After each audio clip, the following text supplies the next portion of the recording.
ఇక్కడ ఉన్న కొరియోగ్రాఫర్స్లో కొద్దిమంది ఆల్మోస్ట్ నాకు బాగా తెలుసు. గత 15 ఏళ్ళ దగ్గర కదా. వన్నూరు కూడా ఆల్రెడీ నేను జడ్జిగా ఉన్నప్పుడు ఒక ప్రోగ్రామ్ ఈటీవీలో వర్క్ చేశాడు.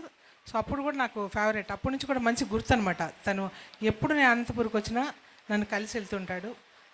నాకు చాలా హ్యాపీ అనిపిస్తుంది. ఎందుకంటే ఇది అందరూ గెలవలేరు. చాలామంది కొరియోగ్రాఫర్లు అయిపోవాలి, సినిమాలోకి వెళ్ళిపోవాలి, తపన ఎంతో ఉంటుంది, కృషి ఉంటుంది.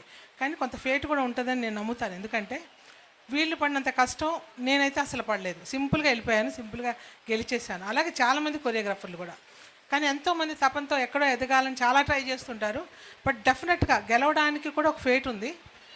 కొంత ఏంటంటే వాళ్ళ కృషి ఉంటుంది. కొంతమంది ఒక సర్టన్ టైం వరకు ఫోకస్ చేస్తారు, సర్టన్ టైం తర్వాత డ్రాప్ అయిపోతారు. అది లేకుండా మేబీ వీళ్ళు చివరి వరకు కాస్త అంటే ఒకవేళ హైదరాబాద్కి వచ్చో చెన్నైకి వచ్చో ఒకవేళ డాన్సెస్ కావాలి, నేను కూడా ఒక పెద్ద డ్యాన్స్ మాస్టర్ ఇండస్ట్రీలో రావాలనుకుంటుంటే ఈ డీప్ ప్రోగ్రామ్స్ వీటిలో కూడా పార్టిసిపేట్ చేస్తూ కాస్త వచ్చుంటే జనాలు ఫోకస్ అయ్యేవాళ్ళేమో కదా. సో ఇంకోటి ఏంటంటే ఈ ఆఫర్స్ కూడా అందరికి ఇవ్వట్ల, రాజకీయాలు ఎక్కువైపోయాయి కాబట్టి మ్యాక్సిమం టాలెంట్ను కూడా కిల్ చేస్తున్నారు.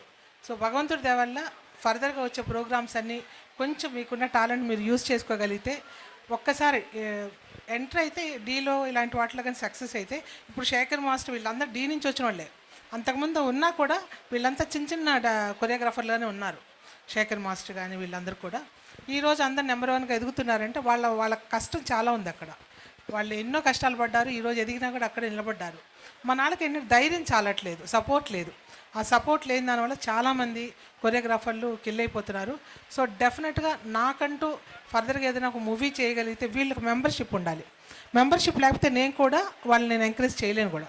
కావాలంటే డాన్సెస్గా నేను వాడుకోవచ్చు, నా టీంలో పెట్టుకోవచ్చేమో. కానీ నేను ఒకవేళ అసిస్టెంట్గా తీసుకెళ్ళాలన్నా కూడా దానికి ఒక రూల్ ఉంటుంది. అంటే చాలా పకడ్బందీ అయిన యూనియన్ అది. సో అదొక్కటి వీళ్ళందరికీ కూడా తెలుసు. అది తెలియకుండా ఎవరికి లేదు.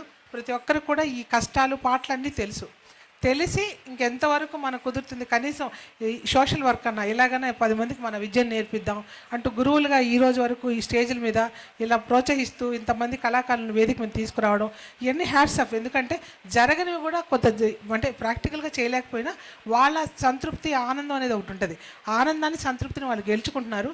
డెఫినెట్గా వాళ్ళని అప్రిషియేట్ చేస్తున్నాను. ఎవ్రీవన్ క్లాప్స్ కొట్టండి. ఇలాంటి స్టూడెంట్స్ ఎదగాలి, ఇలాంటి మాస్టర్స్ అంతా నెంబర్ 1గా రావాలి ఫ్యూచర్లో. మనం వీలైనంత ప్రార్థిద్దాం. డెఫినెట్గా వాళ్ళు గెలుస్తారు. Thank you.